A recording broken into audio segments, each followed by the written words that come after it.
Today we're going to be talking about the bear test. The bear test is this really cool diagnostic tool I really love using with my clients. I've used a lot of different varieties of the bear test. And I want to see if you can actually pass the bear test. You only get to do this right once, the first time you get to go do it. So what I'm going to invite you to do is really find yourself into a quiet place. If you don't have the space around you because you're driving or something like that, I'd recommend put this video away and come back to it a different time.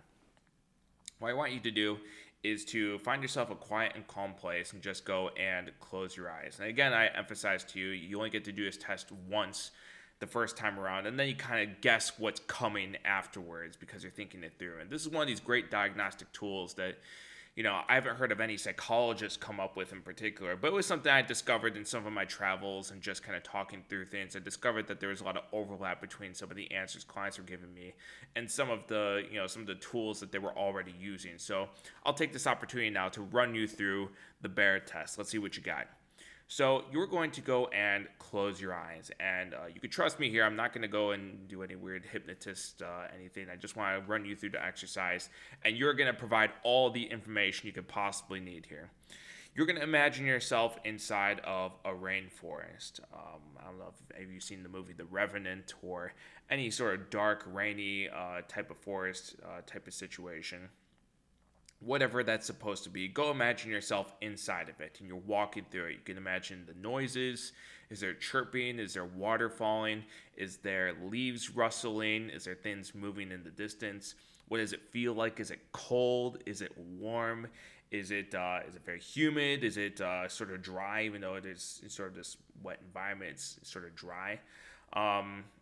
What does it taste like? Have you been there for a while? Is your thirst parched? Are you hungering for something? Did you recently have something that's still kind of on your breath? What does it smell like?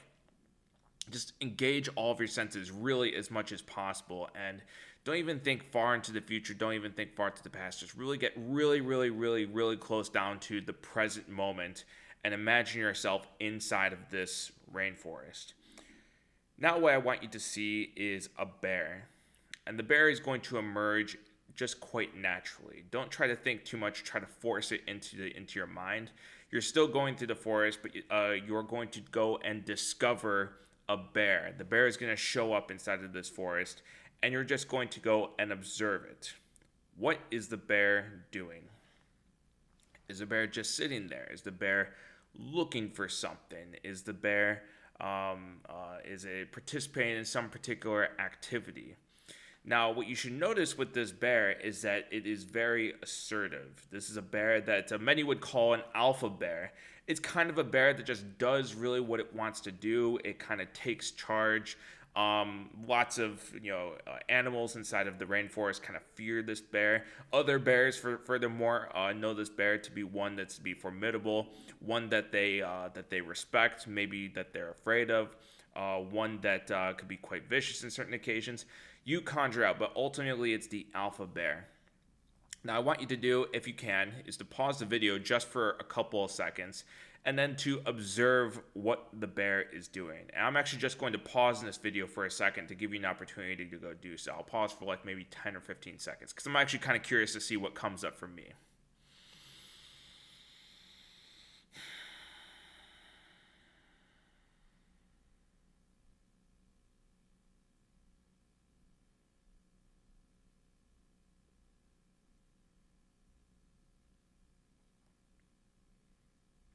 After waiting about a couple of seconds, I notice it's taking a while. Take as much time as you need to. Pause the video if you need to. Really try to imagine all of the senses being really engaged and really seeing what this bear is doing.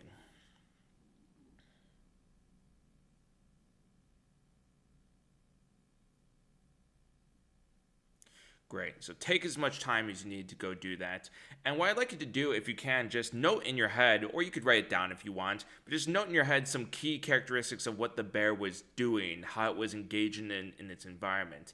Did it have a sense of care for the environment? Did it have a sense of looking for something? Did it have a sense of satiation, satisfaction? Did it have a sense of urgency? Did it really need to go after something or find something? Did it have a sense of how it? Did you have a sense of how it engaged with the other animals? Were there other bears around it? Furthermore, but really take down like what your head gave you. Don't try to force anything. Just wait until these things come up and just kind of note what came down. What I'm also going to ask you to go do is to go back to that rainforest and then go and imagine that bear again. But this time you're not going to imagine an alpha bear. You're going to imagine almost, let's call it a beta bear. Bear, the secondary, the backup.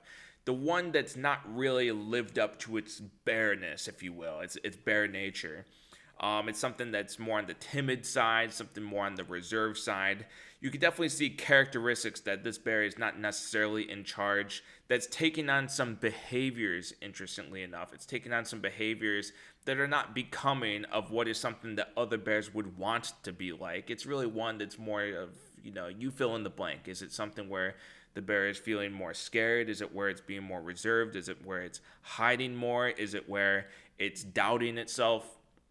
What is that bear doing? I'd like you to, again, close your eyes, again, pause the video, close your eyes, and just imagine what the bear is doing. I promise you, if you're thinking about clicking out or doing something else, like you're really, really going to enjoy the answer. And I really, really recommend that you wait to actually do this exercise before I give you the punchline to this particular exercise. So go ahead and pause the video again and really imagine what that second bear is doing. The one that's sort of on the beta side, the timid side, the reserved side, whatever that is.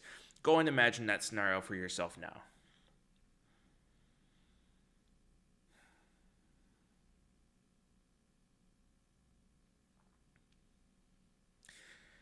Now, if you need more time, you can pause. But what I'd like you to do is articulate exactly what did you observe that bear doing. It's kind of weird. You could just kind of close your eyes and just see something play out. But we know we could do this because when you go to sleep at night and you go and dream, there's all sorts of narratives that really emerge from that dream. Nothing that you force, but your subconscious is almost feeding up that narrative, and it sort of kind of makes sense in a weird way, but it's giving you lots of messages. The subconscious speaks to the conscious in the form of dreams, and the subconscious could speak to the conscious in the form of allowing the imagination to just run itself out, which is what you're doing right now.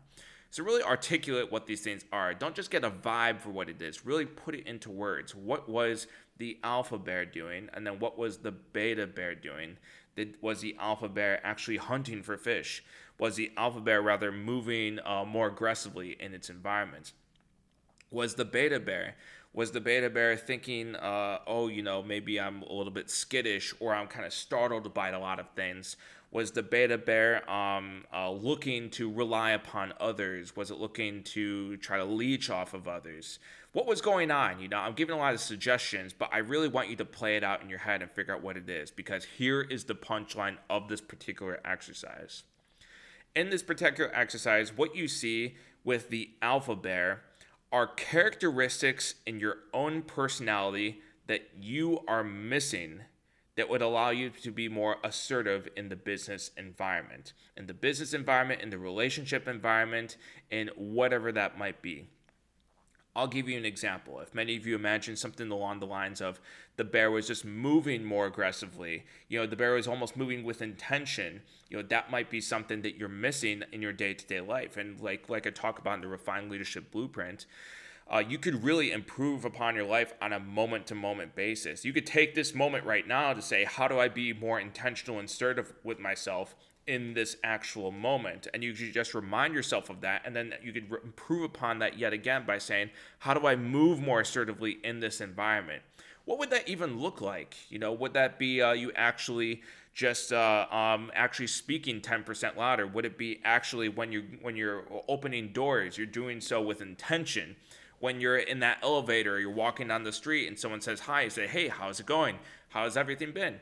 It's with intention. There's actually intention behind it. It says that there's a part of your subconscious that's begging for that dominant nature for you to come out. And that's the next thing that you need to give it that you're withholding from it right now. Your subconscious is giving you just a rich resource of answers, and that could be one of them. Is the bear actually hunting? Is it hunting for food? That could tell you that perhaps you need to be participating in something where you're actually hunting for your own resources. Are you relying upon others too much for your income, for example? It's a salary that you get. Or are you taking something which is in the form of, I'm actually earning my own keep. I'm earning my own commission, for example. I'm farming for my own leads by utilizing my own marketing funnels. I am going to engage in an environment where I can't wait for groups to bring me opportunities. I have to go seek out those opportunities myself. The information that you wrote down or you just thought of in terms of the alpha bear example is the perfect example of what is the next thing you need to do to really improve upon your dominance and assertiveness in business and social and relationship in all sorts of environments that really your subconscious is telling you that's the next thing you need to do. So why is your subconscious right?